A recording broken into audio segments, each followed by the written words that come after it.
Welcome and dive in. So today's problem is suitably supported. All you need is a sunset and a mountain breeze. It's a cocktail with an ice cream and prosecco. So, and then, because as we see, or as we saw, Claudio Landolt was on the Vorderglärnisch, a mountain in the Glarus, all day long. And also the sound artist Eirik Havnes is in Norway, and more precisely in Ålesund on the west coast. And in the background, it's one of his favorite mountains, I would say, because it's very impressive, as he told me before. And Claudio, you are a freshly graduated culture publicist, and maybe you would like to say something about your master thesis, a sound piece which we could listen to since 8 o'clock in the morning. Can you tell us? I didn't get your last question. If I have to give a synopsis? Just a short one. Just what? Okay. What did you do? What is impressive? Well, yeah, it's a sonic mountain portrait. I went out and hunted and collected sounds from the Vorderglärnisch for about over 120 hours of different sound spheres, and I composed them into a piece which turned out to be a 35-minute long dive into the Vorderglärnisch. Yeah, in a way. Is that enough for the moment? That's enough. And then maybe to get another picture of what such a collective hunting of sound could look like, we brought you a 20-minute documentary. It's called Polyfonatura. It's by director John Watney. And Eirik, maybe you want to tell us briefly how this documentary was produced. Yeah, I wanted to make an experimental music video, really, where you could kind of see what was being recorded while you were listening to the sounds. And then I approached the only guy I knew that knew how to make film. And he happened to be a documentary filmmaker, and I didn't know.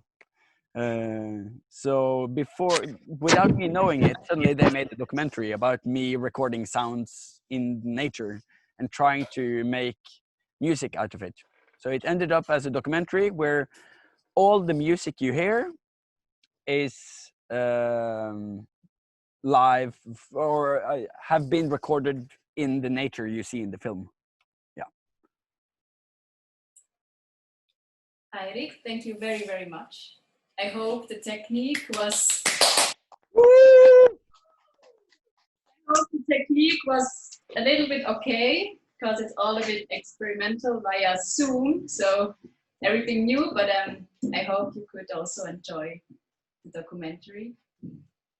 And now we wanted to talk a bit with Eirik and Claudia about their works. And I would like to start with Claudio.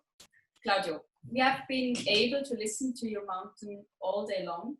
To me, the Vorderglärnisch sounds surprisingly familiar, and still the sounds show a very raw side I haven't noticed before, and it's also maybe a little bit scary. Does the Vorderglärnisch always sound the same to you, Claudio?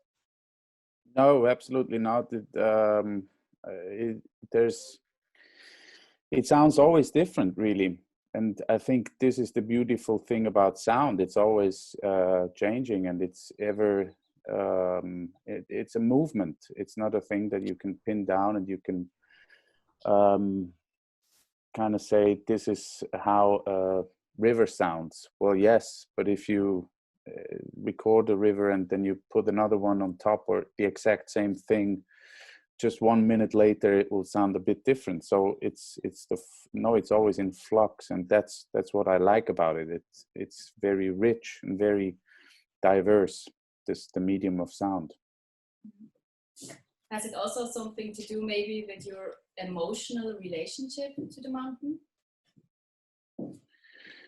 Well, maybe, but I mean, if I can go back to Eirik's movie, incredible how close the sounds are, but they're not the same. But we are actually hunting for it's really scary how close the things are, that you have been chopping wood as well, for example, or I have the exact same avalanche dripping thing that you so there's so much familiar and so much similar sounds in your work than in my work, which has really scared me a little bit. And coming to my relationship, I think, yeah, of course. I mean, it's a love and hate relationship I have with this mountain now. You know, it's more love than hate.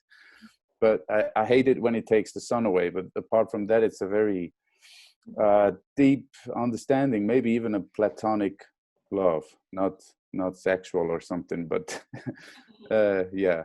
Yeah. So, and Eirik, do you also have a favorite mountain, or kind of your mountain in Norway or somewhere else? Yeah, it depends. We have different mountain ranges and places which are, so I think some of mine, of course, are local. You can see some of them behind there, and if you go behind them again, you can see some of the greatest shots we have done throughout the film. So I think that my favorite mountains would be the ones I went to as a child. Mm-hmm. Yeah. And how do they sound for you? It really depends on what time of year you go there. Yeah. Like it could be quite silent midwinter because of all the snow. But except from that, after that, it's always very noisy. I was up there today, and because of it has been quite heavy snowfall earlier, so now all the rivers are really flowing, and it's like white noise everywhere. Yeah. Nice. So, Claudio, the mothers of Eirik's school friends think he's a little bit crazy. What about your environment? Well, I really don't know. But I hope they think that I'm a little bit crazy too. It's a compliment. Yeah, definitely. That's a big compliment. No, I mean it's he who marches out of step hears another drum. They say, no. I mean it's really good to be thought of as a little bit crazy if you're doing stuff like that. I think that's a big compliment. Yeah, also my opinion. And what is maybe the difference between a sound coming from a music instrument and a sound made by nature? Eirik? Well, first of all, instruments tend to try to be as tonal as possible. You normally have a much richer spectrum in nature sounds. And if they happen to be tonal in a way, it's by accident more than by choice, maybe. Yeah. So my experience was I was trying to make nature tonal, so suddenly I figured out how much different they were in a way. So it took a lot of work to stretch out nature sounds to make them tonal in a way. But it's still surprising how much tonality there is to be found. No, I mean this is how I thought. For me, if I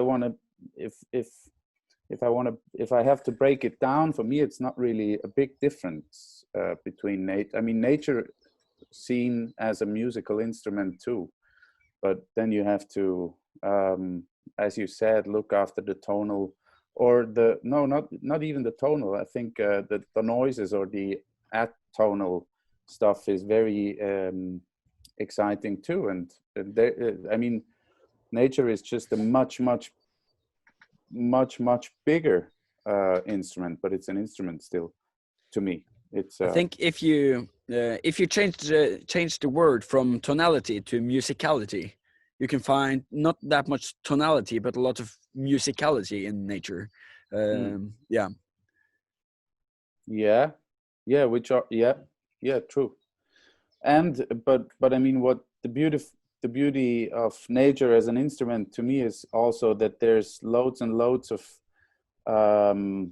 tones or musical sounds that we don't hear. So they go to nature. The instrument called nature goes way above our hearing and way below, which I think a human-made violin focuses on, or a piano focuses on our hearing range.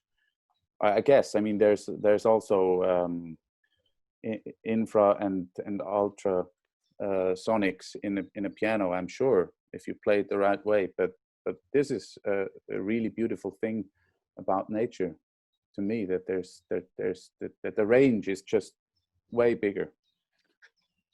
Is it also about maybe purity and rawness of a sound, that it's maybe more interesting than a human-made violin for you? I'm not sure. I don't like the word purity. I'm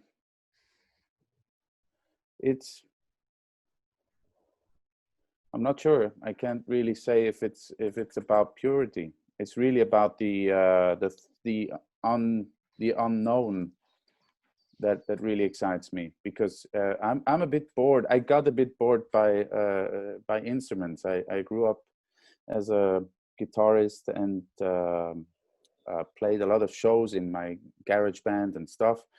And then there was a certain point where I grew a bit tired of just normal traditional instruments, and I began to, then this whole universe opened up, the electroacoustic universe, if we want to call it like this, where I include nature too, and the nature sounds. So I think, yeah, well, it's not about purity, but it's about the not knowing how stuff sounds that keeps me going and keeps me listening.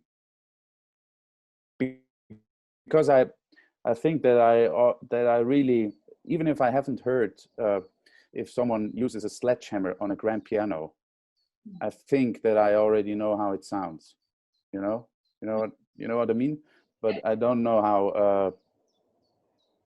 how rock sounds if someone uses how rock sounds from the inside, for example. I don't know this. I don't know the instrument of the rock or any. I just don't know this, or my ears don't know it, and they're not culturally loaded. But yeah, but that's just my view. And Eirik told before about he wanted sometimes to tweak a sound like it's from an instrument, or kind of in this tonality thing. What about you? I thought that your piece is maybe more raw in this sense, but how would you describe it, Claudio? Yeah, I try to avoid this as much as possible. I try to avoid processing or effects, or I just put on as much as necessary.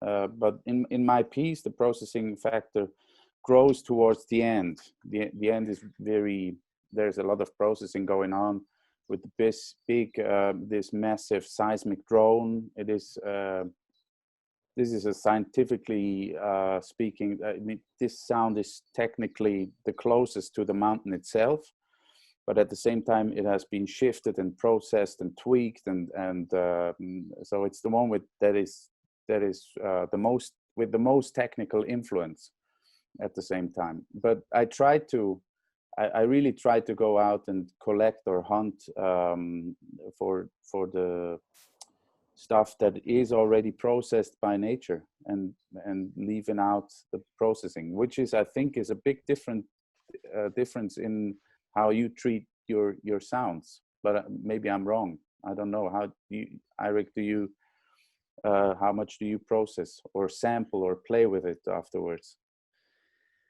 Yeah, in this project, it was I just gave myself complete freedom to do whatever I wanted. So I only had one dogma, and that was that every sound was going to originate from nature. After that, it could sound like a symphony orchestra to me. It could be as synthetic as possible. Like I'm using the same sounds now for a techno project.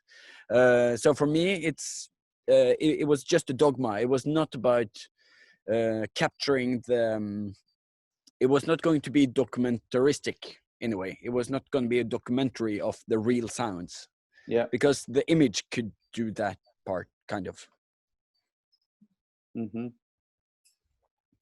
But for my other projects, where I have this library where I actually use the raw sounds for different projects, but not for this film music, though. No.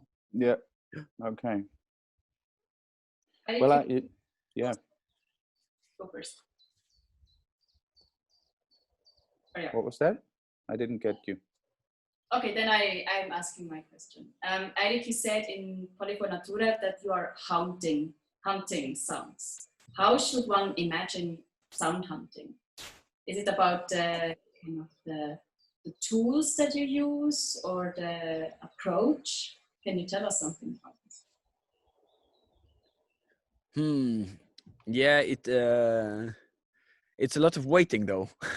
It's a lot of trying to find a spot where you think there's going to be an interesting sound, and then you wait for that sound to happen. Sometimes that's an avalanche. You know, now avalanches are coming down and you're waiting for 6 hours and nothing comes, and you change the battery in your battery pack, and then it comes while you're changing the batteries. That's classic. Yeah. And other times it's watching this super dry tree, for example, and you have contact microphones you can put in the tree, and you know this tree is going to sound great because it's so dry and it's kind of like an acoustic instrument, and you touch one of the branches and you can hear like boom, and you know it's a, yeah. So the hunt could be anything really, yeah, but a lot of waiting. Claudio, what about you? Did you also wait a lot for sounds to happen? Yes, of course. I think that's part of the game. I mean, that's part of, I think that's how field recording works. It's a lot of waiting and and it's something between collecting and hunting. I think it's something, it's a state of its own. So you are both a hunter and a collector. Yeah, maybe. Hunting, collecting, field recording. Is there a difference in between, or it's all kind of going together and building this huge field recording thing? What do you mean? Difference to what? Is it kind of, are you treating sounds that you waited for maybe a long time? Let's say hunted sounds, do you treat them different than collecting the collected sounds? That's a good question. I'm not sure. I think I get excited as soon as I catch something that I get excited about out in the field. I just run back into the studio and I do whatever I have to do or have to try to do with it. And then it doesn't really matter if I collected or hunted or how I found it. I just found it. But there's some really nice coincidences that fall into your lap, just as Eirik said. I mean, this is a negative coincidence if the avalanche comes down as soon as you are, if your recorder is down. But there's really nice stuff that I have. For example, there's this I don't know the word in English, Seilbahn. Hang on. The cable car. Cable car? Is it cable car? Yeah, the cable car. I caught a cable car with my contact microphone, which is usually not really running. And this is a small little cable car, which is put on by farmers up on the mountain. And I was just lucky enough to be there when one of these farmers wanted to take something up on this, and then I was hurrying to the cable car and putting my contact mic on. So this is a really positive coincidence, and this is a big part of my B side of the record now, because it's such a strong and such a powerful drone that when I knew, I mean, I felt it right away when I put my my contact mic on that cable thing, that this is going to be a big part of the record or the piece. Speaking of microphones, do you think you use kind of the same tools to collect the sounds? I think pretty much, yes. Yeah, I guess so. Yeah, It sounds like it. Contact microphones are kind of when you're hunting sound, when you're kind of provoking the sound to happen in a way. Looking, is there a sound here? Is there a sound there? Contact mics are great because then you could just get like the fingerprint of the inside of an object. When it comes to just normal field recordings, having the atmosphere of a place, you can use kind of super normal, super cheap microphones all the way up to these super duper expensive ones, and they sound kind of similar. So yeah, it's not, yeah. Do you also use homemade tools, kind of tools you invented by yourself to collect the sounds? Well, I'm not sure if I invented it, but I just tried to solder my piece of contact microphone or a piezo, and yes, I use them. I still use them a lot, but I have some professionally made contact microphones too, because I'm not the best in soldering, and technician and electrotechnics is not the biggest thing I'm doing. So yeah, but yeah, there's a lot of experiments lying around here too. Eirik, what about you? Yeah, it's the same. I solder a lot of contact mics, and then I've made some ambisonic mics myself as well. Wow. So it's this ball with 32 microphones in one, which you can use to pan the sounds around afterwards. As you saw in the film, I was also collecting in caves. I was shooting these balloons, and I was collecting reverbs or hunting reverbs from different caves. And with this homemade 32 microphone thing, I could filter the other musical sounds through this as a reverb. So all the reverb you heard in the music is actually natural sounds in a way. Yeah. Beautiful. So, yeah. And this is another thing that's really close that scared me a bit, because I was collecting guys who shoot from the mountaintop, and it's about it's the same thing. I try to capture this reverberation and just the space. You know, I'm not sure, but I didn't have a ambisonic mic. Maybe we should team up. Yeah. Would this be something interesting for you to kind of collaborate with different sound artists or nature sound collectors to kind of work together? Definitely, for me. I mean, I think this is a global thing already, you know, and it's something that works all over the globe, and something that you can send around through the net, and then you could work. We could set up a dogma and he does the same thing up in Norway as I do down here, and then work with layers or stuff and bring Norway and Switzerland together. Yeah, definitely. And it's quite a big community worldwide of people doing field recordings. Just the Facebook group Field Recording has 10,000 group members. And I guess quite many of them are much more geeky than us, with a lot more expensive equipment than us as well. Yeah. So I think we are almost at the end. So final question, what kind of hunting or collecting tip would you like to give each other on the further way in sound collecting? Well, that's a hard one. I make it easy. Just don't stop. Don't stop and give me a call next time you do something. Yeah, I think that's a fairly good advice. And let me know if you're ever on the west coast of Norway, and I'll give you my best spots. Great. You can come along with your ambisonic mic. So